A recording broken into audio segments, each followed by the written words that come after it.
Salut tout le monde, bienvenue sur cette nouvelle capsule vidéo de l'Astroblog consacrée à l'entrée de Saturne dans les Poissons qui tombe le même jour que la pleine lune Poisson Vierge, c'est-à-dire le 7 mars. J'ai peur de faire des redites sur ce que je développe depuis déjà près de 3 ans, c'est-à-dire depuis l'existence, les débuts de l'existence de cette chaîne. À savoir que nous y sommes, les amis, nous y sommes dans les débuts de la fin. L'entrée de Saturne dans les Poissons, c'est la dissolution, la décomposition, la déconstruction, le démantèlement des paradigmes sociétaux dans lesquels nous vivons depuis très longtemps. En tout cas, vraisemblablement, les paradigmes sociétaux, socioculturels du monde occidental, c'est-à-dire le nôtre, celui dans lequel nous avons grandi, celui duquel nous avons reçu des modèles éducatifs, de comportement, sociologiques. Donc ce passage de Saturne dans le signe des Poissons entre dans une phase dissolutive. En même temps, cette dissolution, cette décomposition de nos modèles de fonctionnement institués doivent rester ancrés dans la matière. Il s'agit de ne pas se laisser embarquer dans des utopies ou des dystopies complètement irréalisables et irréalistes. Vous voyez, au moment de l'entrée de Saturne dans les Poissons, il y a Mercure qui est ici, en conjonction. Mercure, planète maîtresse du signe de la Vierge. Et Mercure est une planète qui incarne le rationalisme. Mercure, patron de la Vierge, Vierge, le signe de la méthodologie, de l'organisation, de la structuration de la pensée, de la façon d'organiser la pensée de manière tangible et rationnelle. Donc ici on a deux éléments véritablement concrets, réalistes, rationnels, qui rentrent dans un signe qui lui ne l'est pas du tout. C'est un signe qui dissout complètement le monde des manifestations pour nous faire rentrer dans le monde des essences tel que le définissait Platon. Donc c'est cet outre monde. Parce que le monde des Poissons, avec Neptune qui s'y trouve, patron du signe des Poissons, en analogie bien sûr avec la maison 12, et c'est une énergie de finitude. C'est une énergie qui signale une phase d'entre-deux, c'est-à-dire la phase de décomposition et en même temps le réaménagement des éléments qui constituent la décomposition, plutôt qui constituaient la forme qui est en décomposition, pour donner naissance à une nouvelle forme. La phase Poisson, la phase neptunienne, la phase maison 12, c'est une phase de chrysalide. C'est certes une phase de dissolution de matière, mais en même temps de gestation pour la génération de la matière formelle, de la forme future. Donc la métaphore de la chrysalide va très bien à ce moment de l'entrée de Saturne dans les Poissons. 2 ans et demi, à peu près. Il restera dans les Poissons jusqu'au 25 mai 2025. Après, il fera des rétrogradations. Et alors, c'est pas fini, parce que vous voyez que Saturne est une planète qui est plus rapide que Neptune. Il sera en conjonction avec ce Neptune-là dans le signe du Bélier en 2025. Donc Saturne sera toujours dans une ambiance neptunienne, de dissolution, de décomposition de certaines manifestations, en tout cas telles qu'elles existent actuellement ou telles qu'elles ont existé jusqu'à présent. En même temps, Saturne apporte son côté réaliste au Poisson.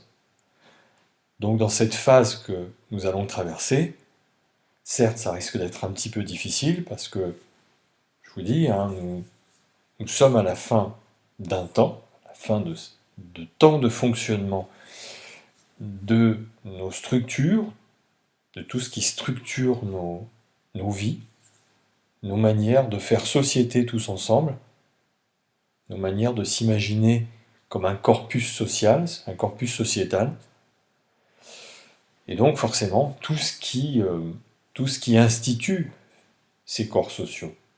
Donc les constitutions des pays, les constitutions des États. Bon, chez nous, pour la France, la constitution de la Ve République, qui à mon avis risque fort d'être balayée par des mouvements justement qui vont accélérer, des événements qui vont accélérer, produire une accélération dans une dissolution, avec Uranus, qui est toujours dans une forme de soudaineté et d'inattendu. Dans les 2 ans qui viennent, il y aura forcément une mise en action. Même si Saturne est une planète lente, et que quelque part Saturne nous dit toujours patience et longueur de temps font mieux que force ni courage, donc ne pas oublier justement ce temps nécessaire de l'expérimentation, de l'expérience, ce temps de l'empirisme aussi qui nous permet d'observer et de ressentir les choses. Mais le ressenti poisson, c'est un ressenti de 6e sens. Alors il est difficilement perceptible par nos 5 sens physiologiques, nos 5 sens habituels, qui sont représentés par la planète Vénus, le signe des taureaux et la maison 2. Hein, les 5 sens, nos 5 sens qui nous permettent de sentir le monde tangible, le monde des manifestations. Neptune, lui, c'est le 6e sens. Donc il nous invite à rentrer dans un autre monde, de franchir le seuil des portes de la perception, telles que les a décrites Aldous Huxley, et d'imaginer d'autres mondes possibles. Sauf qu'on ne sait pas quels vont être ces mondes possibles à venir. Parce que ces mondes-là n'ont pas encore montré véritablement leurs ossatures, vous voyez, leurs fondations constitutives. Elles n'ont pas véritablement montré leurs meilleurs éléments constitutifs pour donner naissance à une nouvelle forme. Certes, on sait bien et on sent bien que certains fonctionnements des mondes actuels qui appartiennent à une longue tradition, une longue date, que ces fonctionnements doivent s'arrêter parce que il y a justement des dysfonctionnements, il y a des inégalités, il y a des choses qui sont devenues obsolètes, parce que de toute façon, comme je l'ai expliqué dans les capsules précédentes, c'est cyclique, c'est saisonnal, c'est normal, c'est le processus naturel de tout phénomène existant. Donc nos sociétés sont un des phénomènes existants de ce bas monde et dans l'univers. Donc il y a quelque chose qui arrive au bout, qui est en bout de course, qui doit nécessairement mourir, s'arrêter, se dissoudre, pour laisser la place à un autre monde, à autre chose. Alors cette phase de dissolution, elle est source d'inquiétude, elle est source d'incompréhension, elle peut être source de malentendus, de mauvaise analyse, de mauvaise perception, parce que c'est le propre de Neptune, des poissons, de flouter un peu les choses, de les rendre un peu opaques, sibyllines, pas vraiment claires.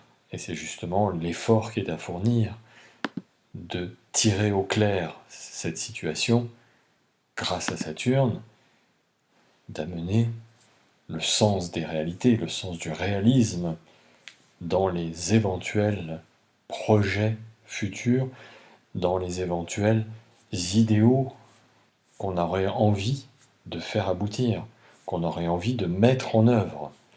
Pour cela, il faut être bien ancré dans la matière, tout en ayant l'esprit capable d'imaginer, de créer, de s'inspirer pour apporter l'architecture, les croquis des architectures des mondes futurs possibles. Elle peut être source aussi de résistance parce que comme on ne voit pas encore les fondations réelles, tangibles de ce qu'il pourrait se manifester et se produire comme autre forme d'organisation sociétale, on en a pour l'instant une idée, une vague idée, ce qui est très poisson et neptunien, mais on n'a pas encore les manifestations concrètes et tangibles. On n'a pas encore institué ces nouveaux mondes. On ne les a pas encore formalisés. On est pour l'instant à l'étape de débauche, hein, de croquis, de crowbar de ces possibilités de monde. Donc forcément, il y a des inquiétudes parce que on a du mal à lâcher ce qu'on connaît. Et on veut s'accrocher à ce qu'on connaît, à son îlot, vous voyez, à son rocher. On pourrait lâcher facilement, et on pourra le faire d'ailleurs, parce que de toute façon c'est inévitable, il va falloir le faire dans ce moment-là, et on pourra le faire peut-être plus facilement si il y a des manifestations concrètes, si Saturne va rentrer dans une phase de sentiment et de, comment dire, dans une phase dissolutive, il n'empêche qu'il va proposer aussi à ce signe des poissons, à cette ambiance poisson neptunienne et jupitérienne, de la matière, du concret. Vous voyez, au moment de la photographie de cette carte du ciel, de ce thème astral donc du 7 mars, nous avons Mercure en poisson, maître de la Vierge avec la pleine lune. Donc ça veut dire que la phase Saturne en poisson va demander à la fois de dissoudre, de décomposer, de démanteler nos vieux mondes, nos vieux archétypes, tout en étant rationnel, et de ne pas se laisser embarquer dans des espèces d'utopies ou de dystopies avec des mondes totalement surréalistes, des mondes totalement dystopiques, irréalisables et irréalistes. Le défi, il n'est pas facile parce que c'est de mettre du rationnel dans l'irrationnel et inversement. Alors évidemment, il y a des événements qui vont se produire au cours de ces 2 ans et demi qui vont sacrément ronger comme l'acide tout ce que nous connaissons. Hein. Donc se servir de cette phase poisson, de cette phase imaginative, créative, phase d'inspiration pour imaginer, rêver d'un autre monde, mais, rester bien ancré dans la matière, dans le rationnel, afin que ces autres mondes possibles, que ces utopies puissent devenir la réalité, une réalité qui doit tenir compte de la totalité, c'est-à-dire du fait que, sans doute, il risque d'y avoir une sorte de décomposition des frontières, voyez, la fin peut-être d'une vision très ethnocentrée, très anthropocentrée de l'existence, du monde, des relations interpersonnelles, des relations entre les pays, des relations entre les individus qui composent ces nations, ces pays, les individus que nous sommes. Et le défi, c'est d'essayer de réussir à faire société avec cette totalité, y compris en tenant compte des différences socio-culturelles, des différences patrimoniales, qui sont une source d'enrichissement dans les échanges. Alors l'autre versant de cette phase, c'est évidemment la gouvernance mondiale. Alors la gouvernance mondiale, proposée par les poissons, c'est la gouvernance de tous pour tous. C'est la gouvernance d'une citoyenneté, et non plus pyramidale avec des chefs en haut de la pyramide qui prennent les décisions pour tout le monde. Et c'est ce qui pourrait advenir. Donc nous entrons certes dans une phase d'universalité, surtout avec Pluton qui lui aussi va rentrer dans le signe du Verseau. Donc entre Saturne dans les Poissons, entre Pluton dans le Verseau, nous sommes là dans une phase des structurations de tout ce que nous avons connu jusqu'à présent, en tout cas d'une grande partie de ce que nous avons connu jusqu'à présent, pour faire place nette, faire peau neuve, et laisser la possibilité à d'autres phénomènes existants, d'autres formes de monde, finalement, hein, l'apparition de nouveaux mondes, de pouvoir se faire tranquillement. Alors, évidemment, l'astrologie ne montre pas si cette phase va se faire, je dirais, tranquillement, ou au contraire, en passant par de la destruction et voilà, des conflits, des révolutions, des révoltes un peu sanglantes, des répressions par rapport à des manifestations justement de citoyenneté. En tout cas, pour moi, écroulement de nos systèmes civilisationnels, il y a, sans aucun doute. Maintenant, comment ces écroulements vont se passer, vont se produire, évidemment, je dirais que tout est comme tout est dans tout, il va y avoir peut-être un petit peu des phases qui sont un peu difficiles, ou également économiquement, ça risque de devenir un petit peu compliqué pour pas mal de personnes. Cette phase de chrysalide, donc de dissolution, de décomposition d'une forme pour la recréation d'une autre, donc d'un autre monde, d'autres valeurs, d'autres systèmes de société, va demander quand même une certaine patience. On ne peut pas passer d'un état à un autre comme ça d'un seul coup. Ça nécessite une longue et lente métamorphose, hein, transmutation. Donc on est dans une phase ici très alchimique de transmutation d'une matière en une autre. Et cela demande du temps, cela demande de la sagesse, cela demande de la pondération, hein, c'est Saturne ça qui nous propose cela. Cela demande aussi d'utiliser la richesse des expériences du passé, des expériences que la forme en décomposition peut nous proposer. Car c'est à partir de cette forme et de ces formes en décomposition, tel le principe alchimique, que nous allons pouvoir créer une autre forme de matière.